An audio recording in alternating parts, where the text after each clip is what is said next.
Muchachos, buenos días.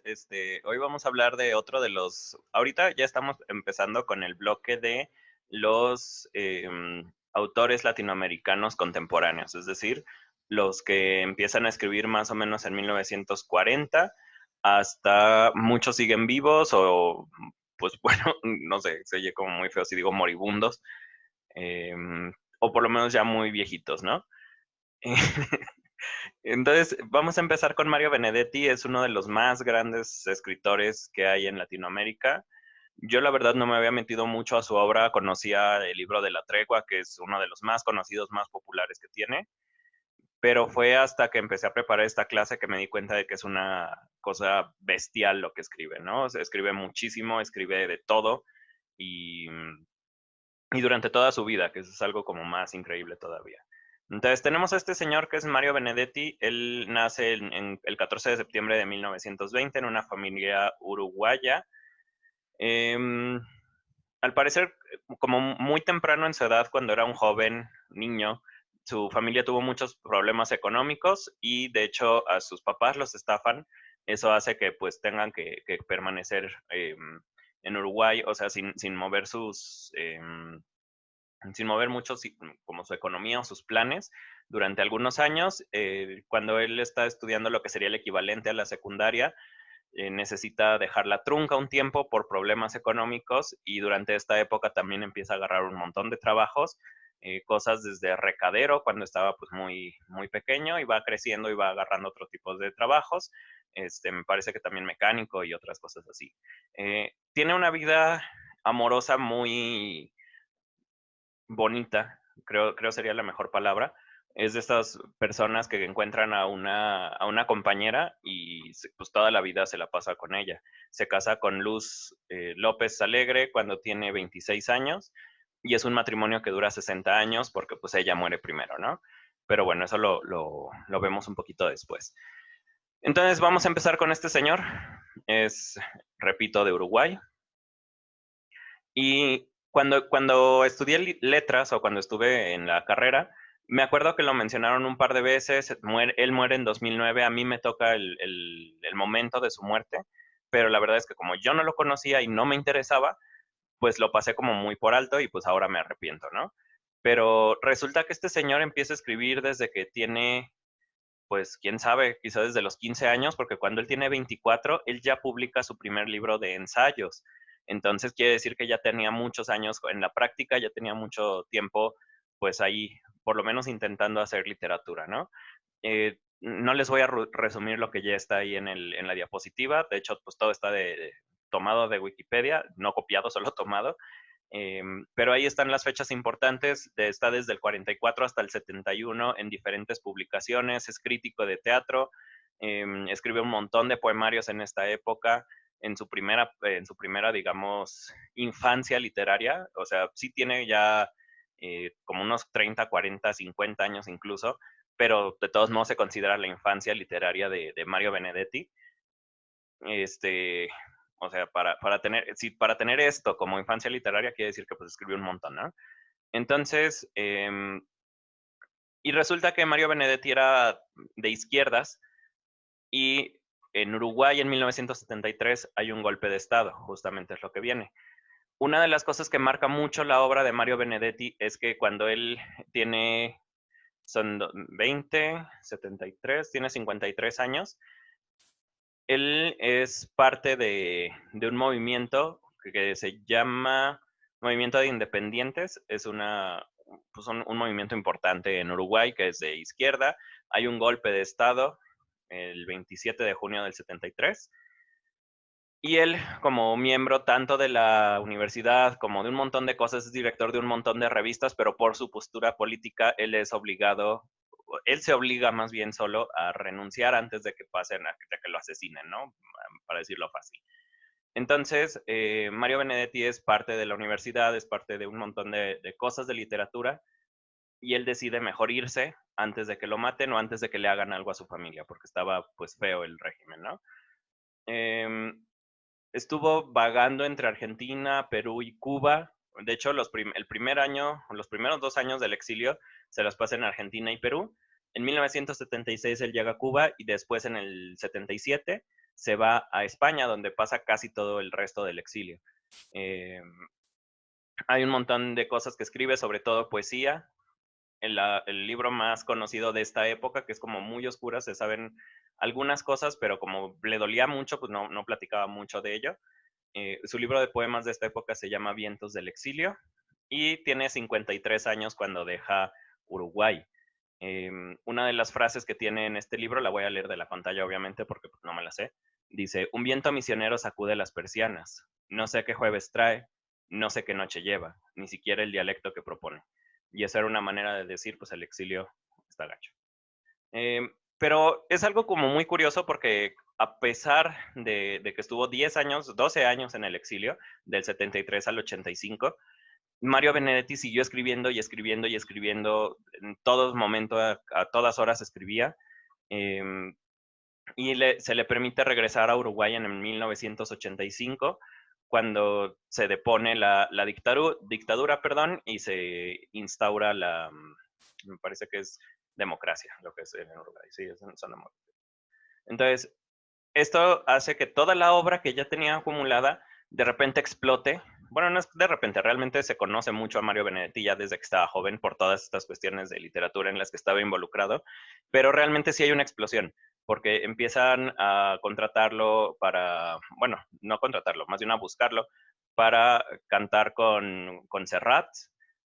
Tiene algunas películas basadas en sus obras, le empiezan a dar premios por todos lados. De hecho, la cantidad de información que hay después de que Mario Benedetti regresa es bestial. De hecho, pues es más fácil si lo buscan en Wikipedia, o sea, es demasiado lo que hay. Eh, Le empiezan a dar premios y premios y premios y todo el mundo lo condecora, precisamente porque él fue uno de los pocos autores latinoamericanos que se atrevió a dejar su vida atrás para poder reclamar o para poder evidenciar lo que es el régimen o lo que es una dictadura. Entonces, pues eso le cuesta un montón de su vida, pero pues les digo, le paga con creces la vida, lo premian en todos lados. De hecho, era una idea que tenía, pero se me hizo como un poco profesional, copiar la página de Wikipedia y ponerla en la presentación, pero la verdad es que es más fácil si lo buscan. En la parte después de cuando regresa a Uruguay, viene todo el listado de premios que tiene. Es así bárbaro, bárbaro. Y luego, cuando, bueno, ya está en Uruguay, vive, parece felizmente con su esposa, pero ella muere en el 2006, y muere víctima del Alzheimer. Mario Benedetti estuvo con ella todo el tiempo, eh, y se sabe que escribió un poemario que se llama Canciones del que no canta, en donde pues uno de los temas centrales es la muerte de su esposa, y es como una de las obras donde se deja ver como ese sufrimiento, pues de estar exiliado, de regresar, pues se fue de 53 años y regresa de 65, entonces pues ya estaba grande y pues le cuesta mucho trabajo entender el Uruguay nuevo. Obviamente pues lo condecoran de todos lados, pero eso no quiere decir que no le haya dolido, ¿no?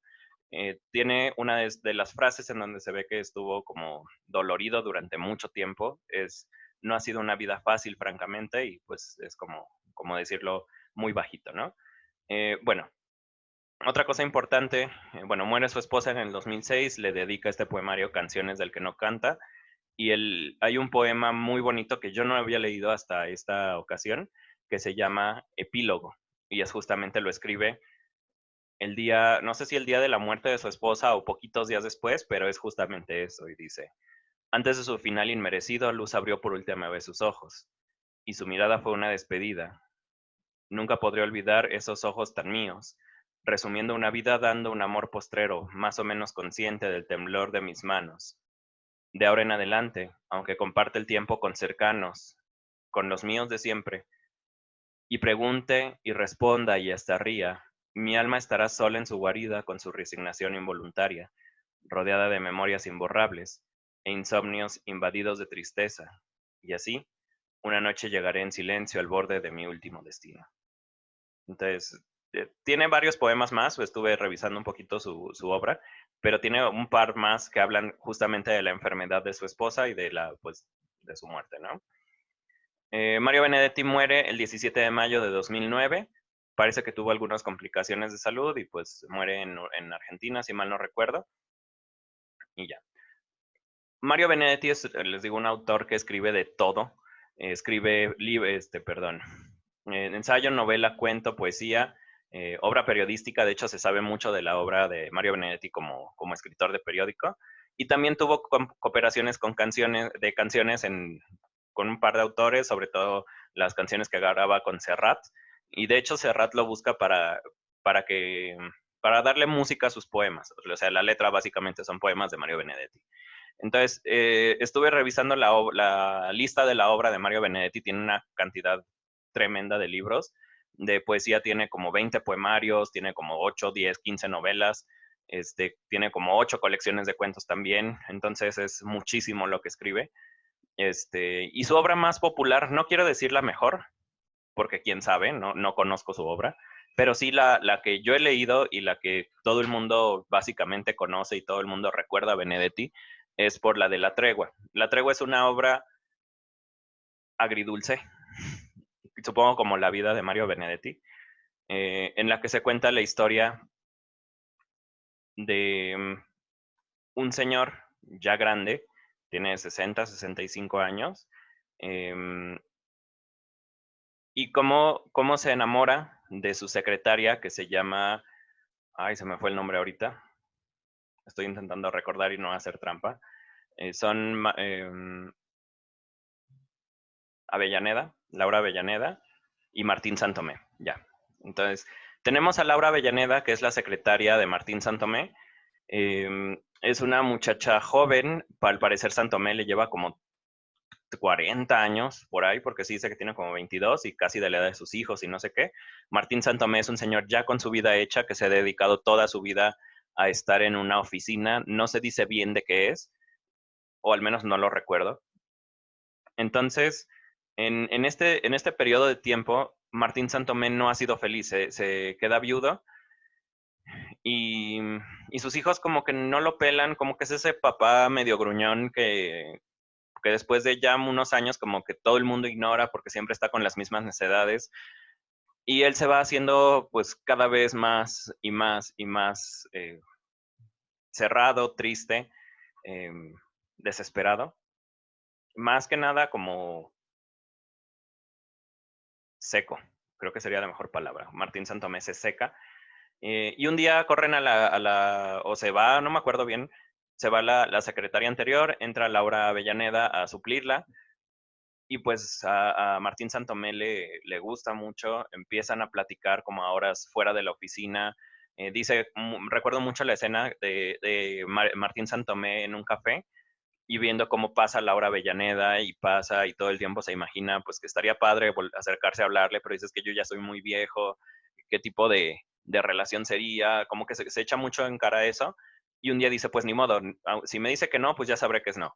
Entonces un día se le acerca y le invita a tomar un café, Laura Avellaneda acepta y tienen una relación súper, súper bonita. Y pues bueno, de eso más o menos se trata la tregua. Hay muchos problemas con los hijos. De hecho, es un punto importante de la obra de la tregua, como los hijos son una parte de desbalance o de problemática todo el tiempo con Martín Santomé. Uno de sus hijos es homosexual y Martín Santomé no lo acepta. Eh, entonces, esas son algunas cosas importantes. No les cuento todo porque sí quisiera que la leyeran en algún momento. Es una obra muy bonita. Y sé que hay mucha gente a la que le molestan los spoilers. A mí personalmente no me desagradan. De hecho, prefiero leer una obra una vez de que sé de qué trata, precisamente para ver todas las cosas importantes, como el lenguaje que utilizan, cómo te atrapan. Si es una historia que solo se mantiene por un secreto, digámoslo así, pues está como mal construida, ¿no? Pero bueno, eso ya es cosa personal.